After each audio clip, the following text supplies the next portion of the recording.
PsyMed Ventures is an early stage fund investing in frontier brain and mental health technologies. I'm based in New York, and my partner Matthias is based in the Bay Area. And tell us a little bit about some of the areas within mental health that you think are investable now. So, one way to say what's investable is to say what I have invested in. Money is where your mouth is. And so I'm really excited about neurotechnologies and brain computer interfaces. So there's two approaches. There's the non-invasive and the invasive. On the non-invasive side, we are able to basically create devices that can both monitor and stimulate the brain with precision. So one company we invested in is called Neurode, and they're focused on focus and attention and ultimately ADHD.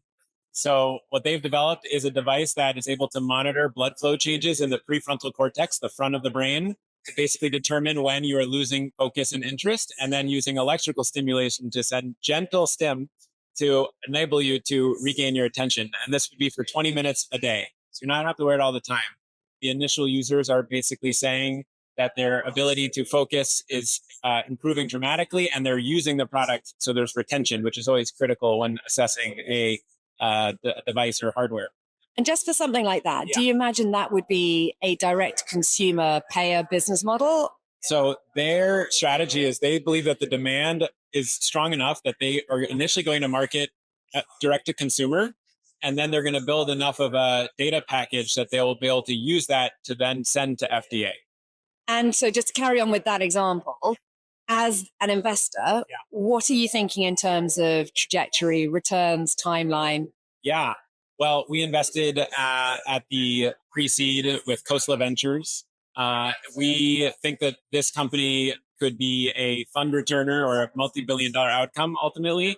And that's predicated on the fact that there are roughly 15 million, at least Americans, that are on stimulants, most of whom actually are experiencing side effects and don't want to be on them.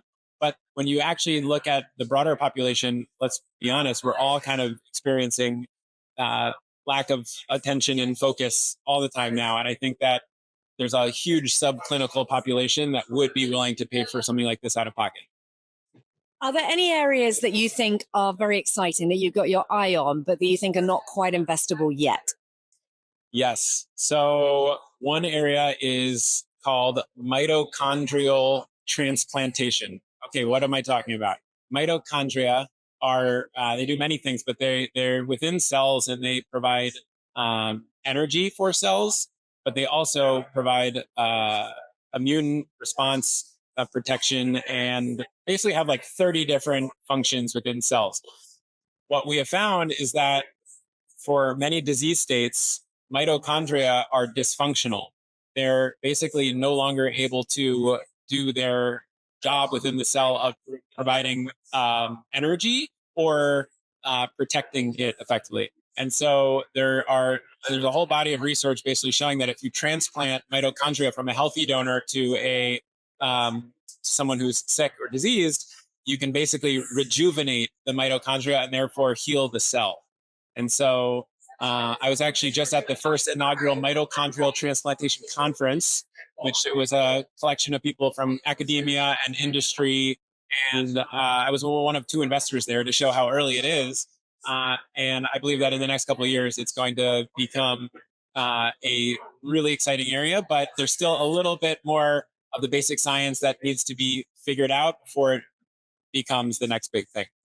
Anyone else who is finding this as fascinating as I am, what are the resources, top tips you would give to someone wanting to get started? But I know, for example, you also have your own podcast, so point people in the right direction so they can keep following. So my podcast is called Business Trip. We interview founders and researchers and investors on the frontiers of brain health and mental health. So it's a good resource to get started, so to speak. I think it really depends on where your interests lie. Like this is a nerdy answer, but like I love PubMed, which is basically where scientists publish their research in journals. kind of have to like really care to get deeper into the side of things. So, decide if that's for you. Um, I would say outside of that, um, it really depends. Like, are you interested in the microbiome? Are you interested in neurodegenerative disease? I'm a podcaster, so there are specific podcasts about each of these domains that I listen to. Mark Hyman, for example, who founded a company called Function Health, he has a podcast about preventative medicine.